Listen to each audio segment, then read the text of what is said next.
What's up, guys? LQ here with the LQ review. Thank you for joining me here on this evening. And I just wanted to talk a little bit about Survivor 40 Island, or not Island. We're not on Island of the Idols anymore. Survivor 40 Winners at War. So I wanted to today give my predicted boot list for Winners at War. Now, just to be clear, I have no inside scoop. I haven't even gotten on Reddit or any of the Survivor forums to see if there's any leaks. I want to be surprised, just like I'm sure most of you want to be surprised. But this is kind of my predicted boot list. So it's probably going to be wrong in almost every imaginable way. But this is kind of how I see it shaking out. But before I go over this list, make sure you hit that subscribe button, hit that bell so you get notifications, because I put a lot of content out. A lot of that content is Survivor content. I review every episode of Survivor.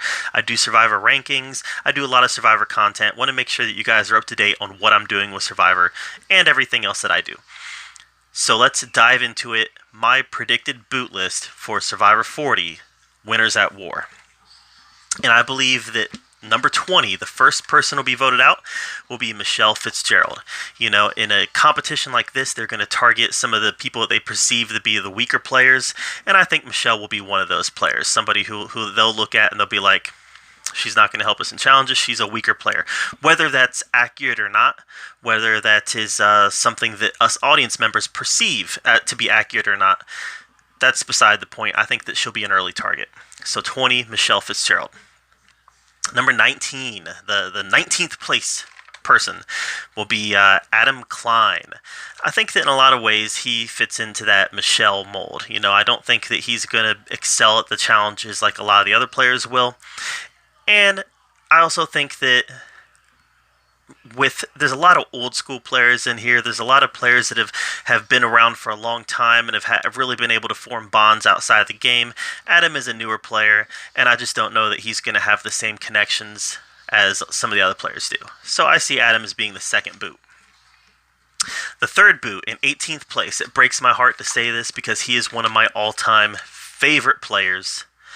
I love him so much, and that's Boston Rob. Here's the reality. Boston Rob's not going to be long for this game. He's going to be an early target because this is his 5th time playing. 6th if you count Island of the Idols, which he didn't play in Island of the Idols, but it's his 6th appearance, his 5th time playing, and I think that he's just going to get a lot of heat early on.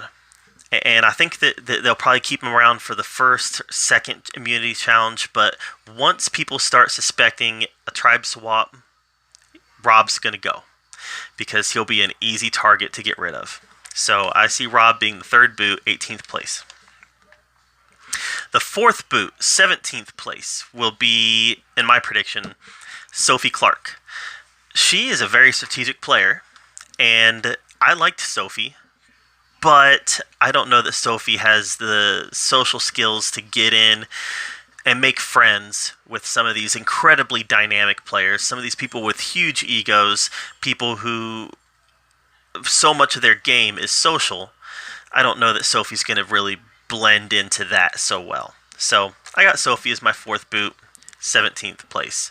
Now keep in mind that this doesn't account for tribe swaps. This doesn't account for Island of Extinction. You know, this doesn't account for some of the curveballs that the show might throw at us, because we just don't know what those are going to be. I heard rumors that there's going to be Survivor currency in this game. We just don't know what a lot of the curveballs are going to be. So, that being said, I think number 4, 17th place will be Sophie. 5th boot, 16th place, I've got Danny Boatwright. For a lot of the same reasons that I've got Michelle and Adam in there. You know, I think that even though we know that she's a hard player, a good competitor, I just think that she's going to be looked at as a liability in challenges. So I got Danny as the 5th boot, 16th place. 15th place, the 6th boot, I've got Sandra DiazTwine. She's not going to be somebody who's going to be around long, but she's likable enough that I can see her almost making it to the merge. I really can. I can see people wanting to keep her around. She's the queen of Survivor. Everybody loves her. Whether audience members do or not. It seems like most Survivor players really like Sandra. So I think that she's going to stick around until close to the merge, and then people are going to get gun shy about her and cut her throat and get rid of her. So I see her sticking around longer than Rob, but I don't see her being long for the game. All right, 14th place. So the 7th voted out. I've got Tony, and that is another one that breaks my heart. Tony is one of my all-time favorite Survivor players. I love him. I think he's so dynamic. He's so funny. He plays so hard and so aggressive, and I think he's a great player. But for whatever reason, he went out early the second time he played. He won the first time he played. He went out early the second. I think he was the first boot the second time he played. First or second.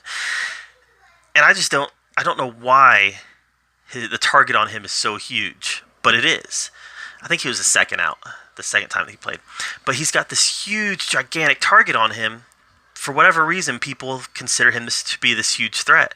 And to be fair, he is. They all are. They've all won. But for whatever reason, I just feel like he's going to be a player that people aren't going to want to keep around. So I got Tony at 14th place. 13th place, I've got Jeremy.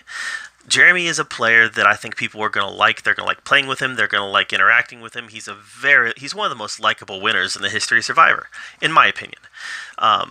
He's also not somebody that people are going to want to keep around till the end. So, for that reason, I don't see Jeremy lasting long. He's going to be a huge threat because of how well liked he is.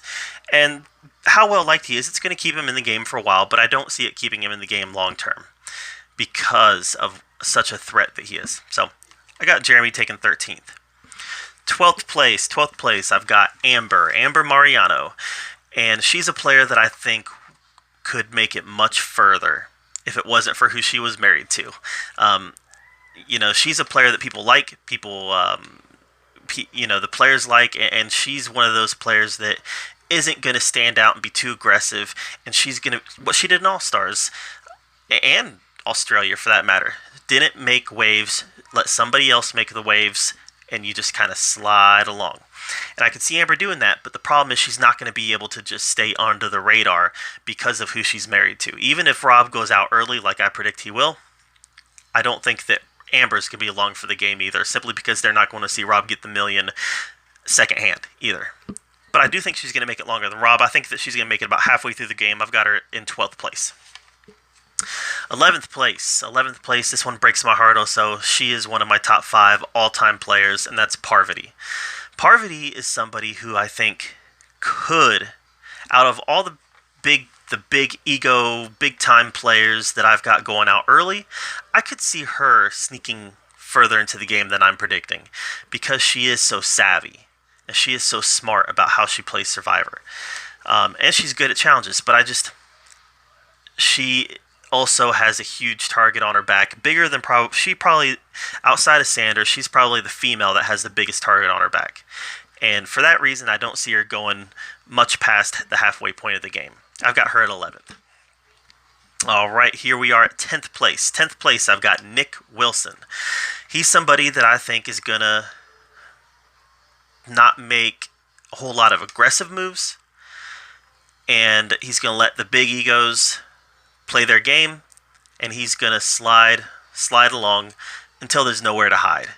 And I think 10th place in this game, Survivor, Winners at War, I think at about that point, there's not going to be anywhere left to hide. And I think they're going to get rid of him there. So I got 10th place, Nick Wilson. 9th place, Natalie Anderson. Another very likable person. Somebody that seems like she has great social skills. And for that reason alone, I think that they're not going to let her get much deeper than 9th place. Because, she's going to be somebody that's going to be easy to give votes to at the end. So, there you have it. 9th place, Natalie. 8th place, Wendell Holland, for the same reason as Natalie. He's going to have the social skills, the physical skills. He's going to have all the skills that it takes to make it deep into the game. But then, because he's such a nice guy, they're not going to let him make it to the end. So I see Wendell 8th place. 7th, Sarah Lykkena, the cop who won Game Changers. She's a real threat. She's a real threat. She's abrasive enough to keep around. She's got the good enough social skills to make the alliances. She's good enough at the physical part of the game to keep around early on because of the challenges. Sarah is a big threat in this game. I just don't know if I see her making it ahead of some of these other players. But she's a big threat, and she very well could make it past 7th. All right, 6th. 6th is Denise.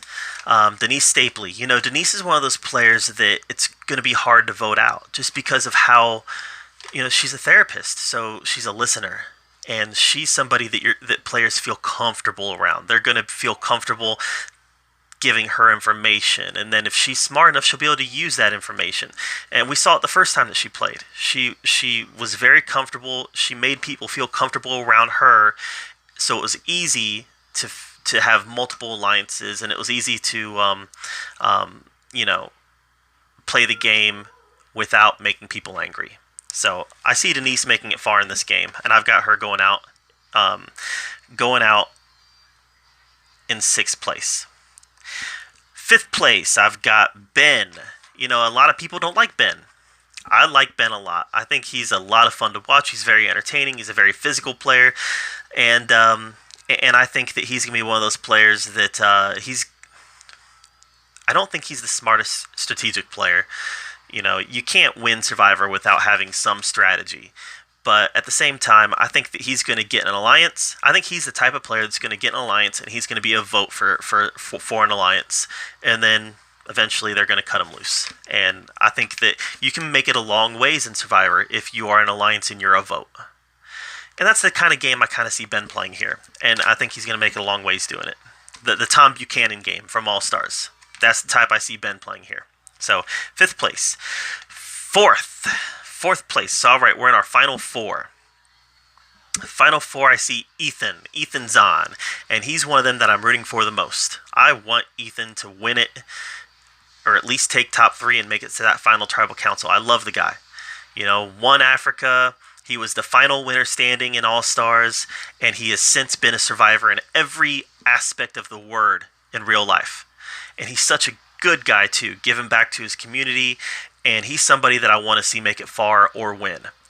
But he's so likable, and he's such a good player. He understands Survivor so well that I see him making it very deep in this game, and I've got him at 4th. 3rd place, I've got Tyson. Tyson learned a lot in Heroes vs. Villains, didn't he? Getting himself voted out, he learned a lot because he came back in Blood vs. Water, and he was the best player that season, and he won. And I see Tyson taking that knowledge and applying it again and going really far. And what we know about Tyson is he's a good physical player. He's not going to be one of those people that's going to make a target on himself by just, showboating. But he's also funny. People like having around because of the levity that he brings. So I see Tyson making it very far in this game. If not winning, but I've got him at 3rd. Second place, the runner-up, I've got Kym Spradlin. Say what you will about her season. One of the reasons that her season was boring was because she just dominated it so effectively. And I think she's going to come in and I think that we're going to see that it wasn't a fluke. I think we're going to see that Kym was the real deal, and that she's going to make it deep in this game, if not win, because she was such a powerhouse, and she hasn't had a chance to play again yet, and this is the perfect stage for her to come back for her second time, because she's deemed as one of the greatest winners ever because of how much she Redemption Island that game, she did what Rob did, only it didn't take her 4 times to do it. She did it her first time. She owned it. So I see her coming back and playing a very strong game, and I've got her picked to take 2nd. But the person that I've got picked to win it is one of the most popular winners of all time, and that's Youll. Youll is such a strategic player. He's such a physical player. He's such a good social player. Youll is literally, he has all the tools that it takes to win Survivor.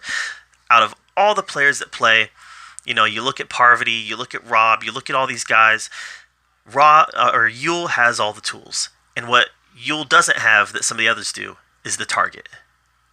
So Youll has all the tools that a lot of the other players have, and he doesn't have the massive target.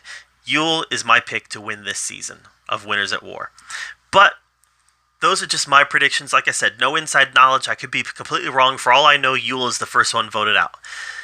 What do you think? Who do you think is going to win Winners at War? Tell me your top three. Who do you think is going to be sitting in that final three?